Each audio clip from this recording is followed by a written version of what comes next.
asitti ka agartan kun qoricha aadaati. Akkanumatti fichisiifadhe yookiin ajachiifadhe isiniin jechuu barbaadu. Itti aansee qilleensa jechuun maal jechuudha? Warroota gaaffii isinitti namoota hedduutu jira.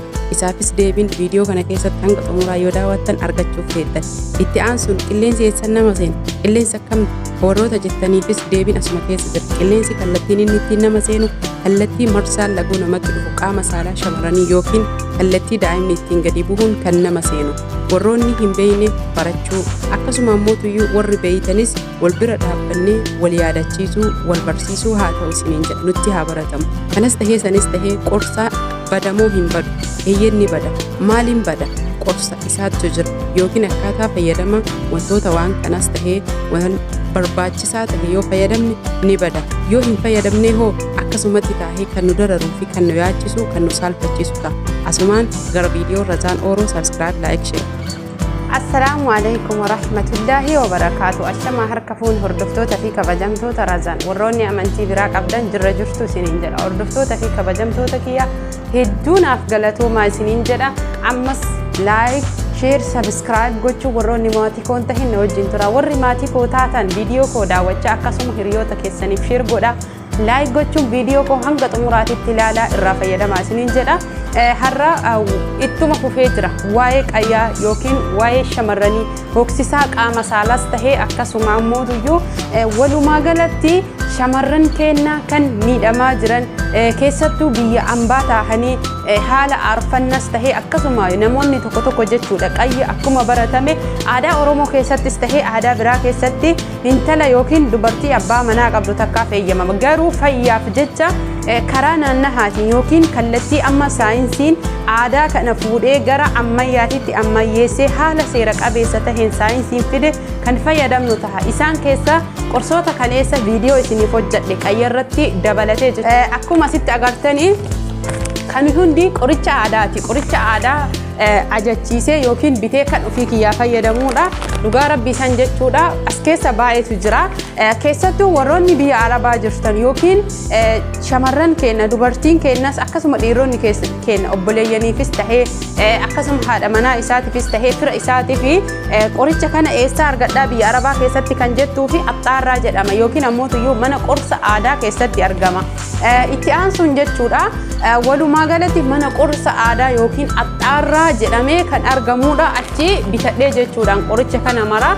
Itti aansuun jechuun inni lammaffaanii ani hin fayyadamu qoricha kana akkasuma hiriyoota kootis tahee namoota ollaa namoota wal beekamtii walitti dhiheenya qabnus dhugaa rabbii itti fayyadamanii hin laadhaafi jechuu barbaadeeti akkasuma immoo bitee manatti hin ajachiisaa fi sanis tahee kanas tahee jechuudha. Isinis obboleeyyan kiyya warroonni sooshaal miidiyaa irratti hoksisa qaama saalatiin miidhamtan akkasuma immoo waa hedduutu jira kaa'e. Walumaa galatti ani intala Oromoo takka amantiin kiyyas jechuudha akkasuma aadaan kiyyas suduudhaa fi safuu qabaa.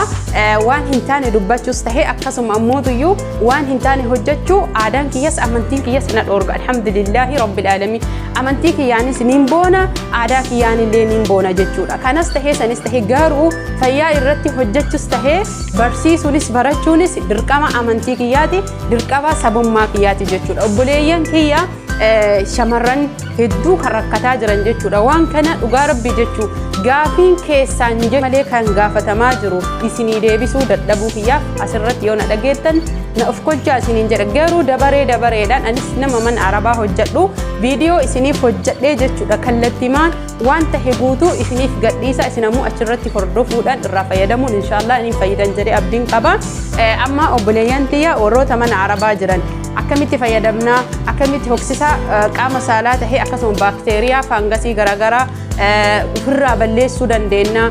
San malees jechuudha namoonni tokko tokko gar malee fincaan yeroo fincaan na qabu na muddaa mana fincaanii yoo dhaqu garuu homaa hin jiru homaa narraa hin bayanii na jarjarsaa jedhanii wantoota garaagaraati jechuudha. Himannaan walumaa galatti obboleeyyan kiyya anis hanga takka hanga hubadhee akkasuma hanga qoradhee san malees jechuudha hanga irraa fayyadamee namoonnis fayyadamee irraa faayidaa argadhe dhugaa rabbi hanga ammaatitti kasinii hojjedhe waan sobaa tokkollee miti.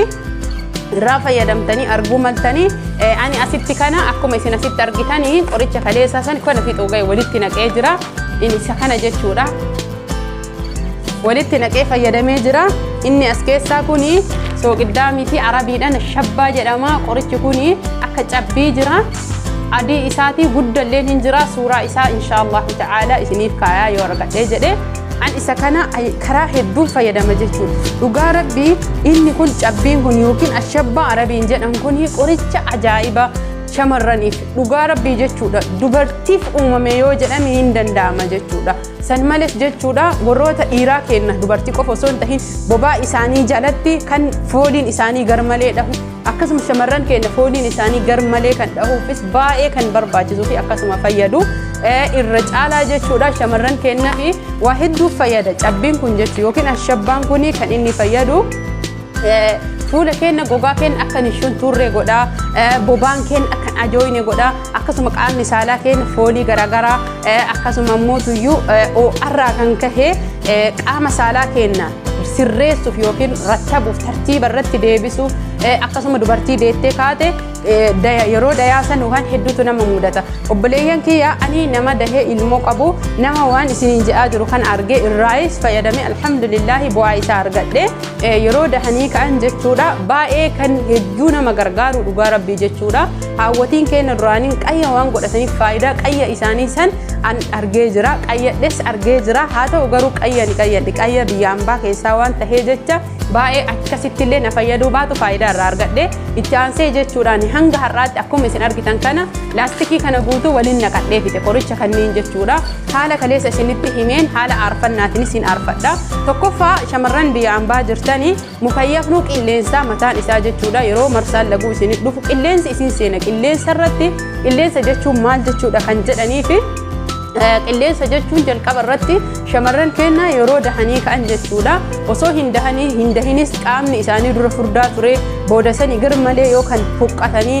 sababa garagaraatiin jechuu sababa mudannoo garagaraatiinis yaadaanis ta'uu mala aarinis ta'uu mala wantoota garagaraatiin qaamni isaanii yoo kan hir'atu tahee deebi'ee mukayyafa biyya ambaa kana yookiin wanni mana qorrisiisu kun dhugaa rabbii jechuudha yeroo tokko tokko qaama saalaa kallattimaan jechuudha bakka marsaa laguusaniin kan seenu irra caalaa wantoonni kun kan irratti mul'atu shamarran keenya keessattuu dubartii keenya erga dahanii jechuudha haadha ta'anii jedhanii dahasan irratti isaan qaamni isaanii jismiin isaanii guutuun kana yeroo haawwaleen keenya dubbatu hedduu dhageenya jechuudha yeroo deettan qilleensa eeggadhaa jedhanii alhamdulillah garuu ammootu namni erga waan san dubartii tahee sadarkaa guddinaas tahee sadarkaa jireenyaa arge warra hin arginiif qooduu nurratti dirqama kanas tahee sanis tahee jechuudha qilleensi kuni dubartiin erga deette qaamni isii guutuun hin banama guutuun qaamaa jechuudha hanga yeroo muraasatti walitti deebi'utti qilleensi bakka kamiinuu isii hin eeggata hin seena qaama saalaa isii jechuudha kallattimaan bakka daa'imni bu'uun yookiin ammoo marsaan laguu yaa'uun saniin jechuudha